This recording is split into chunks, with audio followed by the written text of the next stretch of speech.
Hello students. आज अपन 12th class में lesson number 25 जिसका नाम है जनसंख्या व जनजातियाँ, राजस्थान की अपन बात करने जा रहे हैं। तो देखिए, इसके अंदर जो अपना टॉपिक चल रहा है वो चल रहा है जनसंख्या वृद्धि। तो सबसे पहले अपन ये बात करें कि जनसंख्या वृद्धि किसे कहेंगे।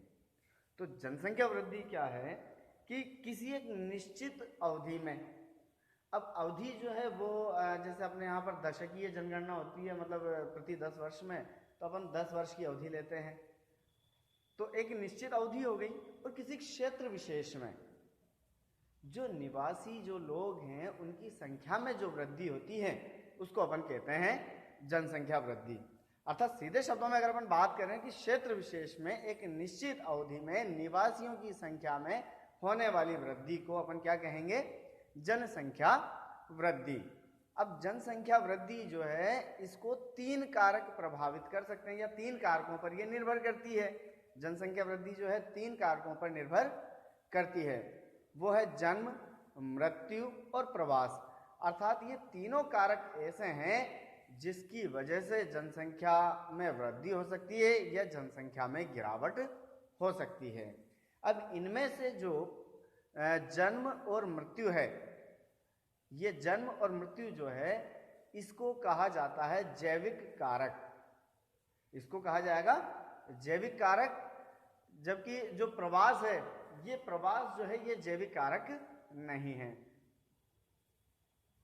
अपन बात करते हैं आगे, जनसंख्या वृद्धि को ज्ञात करने का सूत्र क्या कहता है, कुल जन्म। अर्थात वो जो क्षेत्र विशेष है उसमें जन्म लेने वाले बच्चों की कुल संख्या, उसमें से अपन माइनस करते हैं उस क्षेत्र में कुल मृत्यु प्लस प्रवास। देखिए, मृत्यु का मतलब क्या हुआ कि उनकी मृत्यु हो चुकी, और प्रवास अर्थात वो यहां से जा चुके हैं। तो जो जन्म है, जैसे अपन यूं माने कि जन्म लेने वाले बच्चों की संख्या हो गई सब 100, मरने वालों की रह गई 25 और प्रवासित हो गए 15। तो 25 और 15 कितने हो गए, 40। ठीक है, तो 40 तो जा चुके। तो जो जनसंख्या वृद्धि हुई वो कितनी आई, ओनली 60। तो इस प्रकार जनसंख्या वृद्धि ज्ञात की जाती है, कुल जन्म लेने वाले बच्चों में से कुल मृत्यु और प्रवासित होने वाले लोगों की संख्या को घटाया जाता है। अब प्रवास जो है ये 2 प्रकार का होता है। प्रवास जो है ये 2 प्रकार का होता है। एक तो होता है आप्रवास और एक होता है उत्प्रवास। आप्रवास मतलब किसी अन्य क्षेत्र के व्यक्ति का यहां पे आकर के बस जाना, इसको कहते हैं अपन आप्रवास। और उत्प्रवास कहते हैं यहां के व्यक्ति का किसी अन्य स्थान पर जाकर के बस जाना। नेक्स्ट जो टॉपिक है अपना वो है राजस्थान में जनसंख्या वृद्धि काल।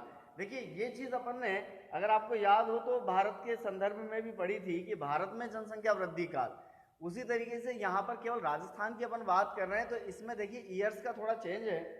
भारत में जब अपन ने बात की थी तो मंदी जो थी या मंद वृद्धि का जो काल था वो 1901 से 21 तक था। यहाँ पर 1901 से लेकर 41 तक है। आप कंपेयर करके और थोड़ा सा विशेष रूप से ध्यान देंगे इस बात को कि भारत की जब अपन बात कर रहे हैं तो 1901 से 21 तक आएगा, जब राजस्थान की बात करेंगे तो 1901 से 1941 तक आएगा। तो इस दौरान क्या था कि देखिए, भारत में जैसे स्वास्थ्य सुविधाओं का अभाव था, अकाल थे, महामारियां थी, जिसकी वजह से इस समय में जनसंख्या वृद्धि काफी धीमी गति से हुई। दूसरा जो काल है 1941 से 1971, जब भारत के संदर्भ में बात करेंगे तो उसमें था 1921 से 51। यहां पर 41 से 71 है। राजस्थान की बात करेंगे 41 से 71। अब इस दौरान देखिए, हम 1947 में आजाद हुए तो हमने काफी सारी योजनाएं बनाई, अपने आर्थिक विकास के ऊपर ध्यान दिया, सिंचाई या कृषि योजनाओं पर ध्यान दिया, स्वास्थ्य सेवाओं पर ध्यान दिया। इन सब की वजह से जन्म दर जो है ये जन्म दर में तो आंशिक वृद्धि हुई, लेकिन मृत्यु दर में गिरावट हुई। अर्थात मरने वाले लोगों की संख्या कम हुई। तो जब मरने वाले लोगों की संख्या कम है तो जाहिर सी बात है कि वो मध्यम वृद्धि का काल होगा। तीसरा है तीव्र जनसंख्या वृद्धि का काल। अगर हम भारत के संदर्भ में बात करें तो 1951 से 81 तक था। यहाँ पर 1971 के बाद में तीव्र जनसंख्या वृद्धि का काल है। अब इस समय में क्या होगा, 1971 के बाद में देखिए यहाँ पर आर्थिक विकास हुआ, मृत्यु दर में बहुत तीव्र गति से गिरावट हुई, जनसंख्या वृद्धि भी हुई, साथ ही हमारे यहाँ पर चिकित्सा सुविधाओं का विकास हुआ, आर्थिक सुविधाओं का विकास हुआ, रोजगार के अवसर सृजित किए गए। इसके अलावा कई सारी जो सामाजिक कुरीतियां थी, बाल विवाह, अंधविश्वास वगैरह, ये सारी चीजें दूर होती चली गई। इन सब की बदौलत जनसंख्या में तीव्र वृद्धि हुई है। नेक्स्ट जो अपना टॉपिक होगा वो होगा जनसंख्या घनत्व। Okay, thank you.